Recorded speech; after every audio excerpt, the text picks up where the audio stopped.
Assalamualaikum warahmatullahi wabarakatuh. Halo siswa kelas 4, bagaimana kabar hari ini? Mudah-mudahan kalian dalam keadaan sehat ya. Masih semangat kan untuk belajar dari rumah? Hari ini kalian akan belajar pembelajaran 3 dalam subtema 3, tema 5.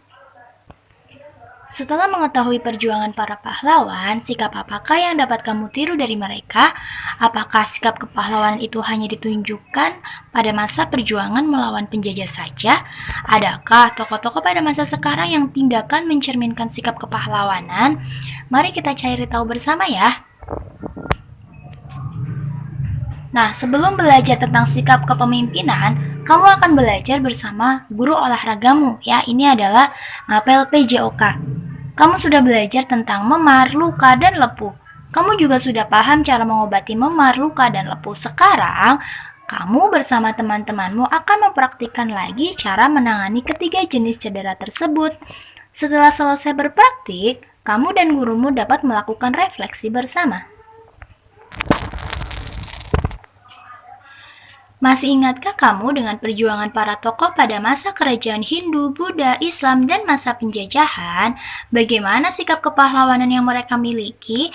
Bagaimana pengaruh sikap kepahlawanan mereka terhadap masyarakat di sekitarmu?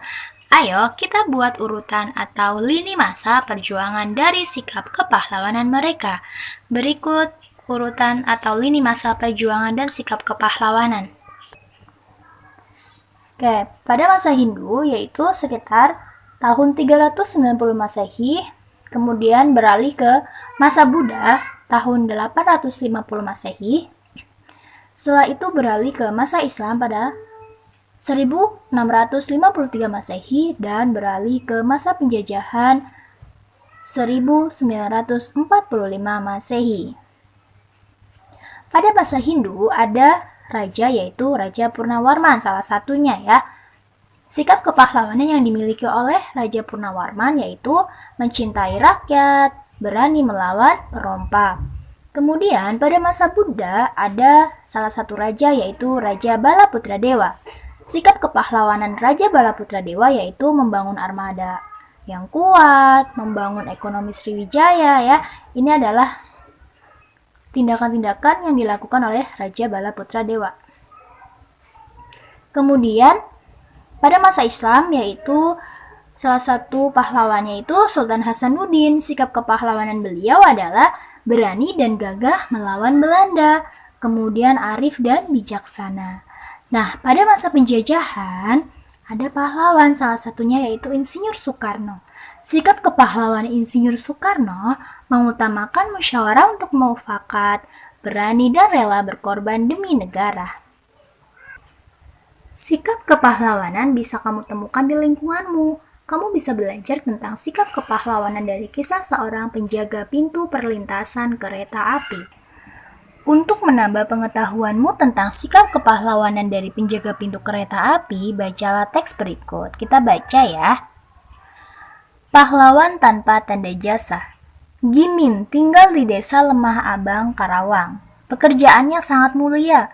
Banyak orang yang telah ia selamatkan, namun demikian, banyak orang yang tidak peduli terhadap pekerjaan yang ia lakukan. Tidak ada ucapan terima kasih yang diberikan kepadanya. Pendapatannya sangat kecil dan tentunya kurang untuk memenuhi kebutuhan keluarganya. Jam istirahatnya tidak menentu. Bahkan suatu saat, ia tidak bisa menikmati makan siangnya karena tiba-tiba ada pekerjaan yang harus ia lakukan. Hari raya pun terkadang ia harus masuk bekerja. Namun, Gimin tetap berusaha untuk bekerja sepenuh hati. Gimin sangat mencintai pekerjaannya. Ia sudah melakukan pekerjaannya hampir 30 tahun lamanya. Apa sebenarnya pekerjaan Gimin? Mengapa ia sangat senang dengan pekerjaannya? Gimin adalah seorang penjaga pintu perlintasan kereta api. Ia sangat bangga dengan pekerjaan yang ia lakukan karena ia bisa menyelamatkan banyak orang mulai dari pejalan kaki, pengguna sepeda motor, penumpang mobil, atau pengguna kendaraan lainnya.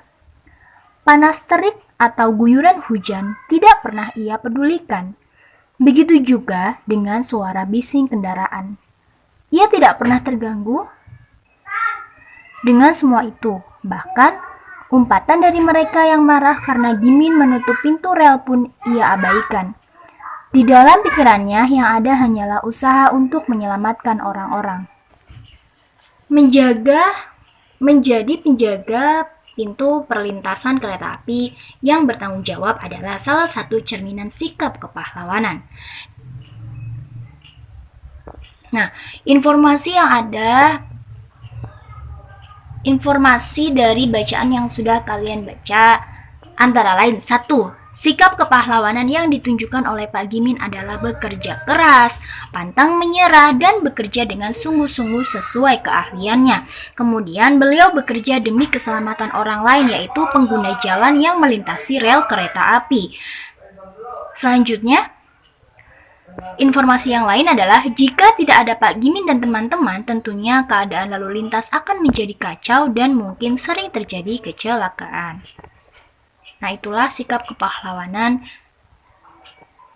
dari seorang pahlawan, Gimin, penjaga pintu perlintasan kereta api.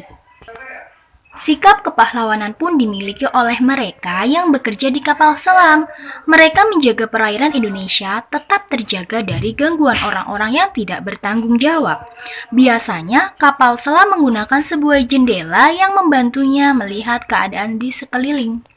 Jendela ini berfungsi seperti mata pengintip.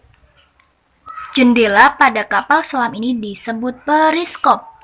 Periskop bisa kita buat secara sederhana dengan menggunakan bahan-bahan yang ada. Kamu juga bisa berkreasi untuk menghias periskop yang kamu buat. Ayo membuat periskop bersama teman-teman.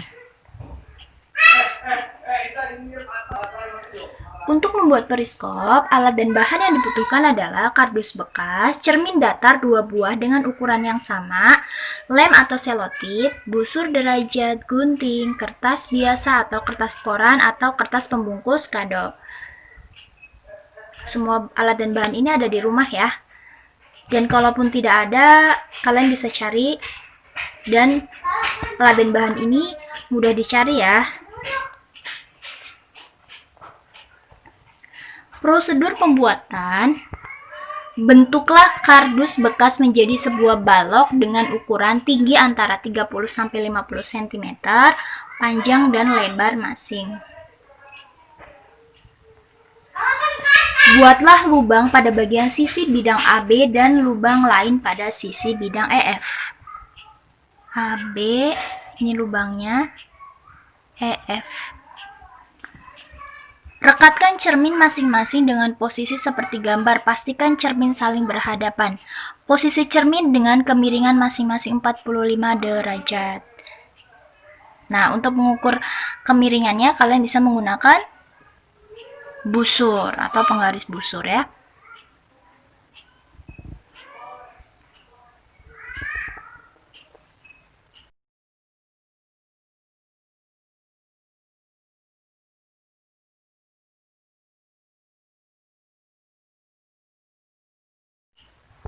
Setelah melakukan percobaan membuat periskop, jawablah pertanyaan-pertanyaan berikut. Nah, setelah kalian melakukan percobaan, tulislah laporan kegiatan percobaan kalian di sini.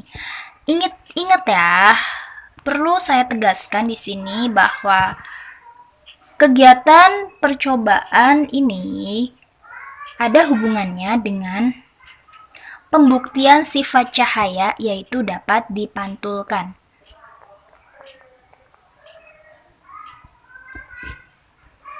Nama percobaannya apa, tujuan percobaannya apa, tadi saya sudah jelaskan, alat-alatnya, langkah kerjanya apa, dan kesimpulannya apa. Udin sangat senang bisa membuat periskop. Udin sangat berterima kasih kepada gurunya. Udin menyebut gurunya sebagai pahlawan.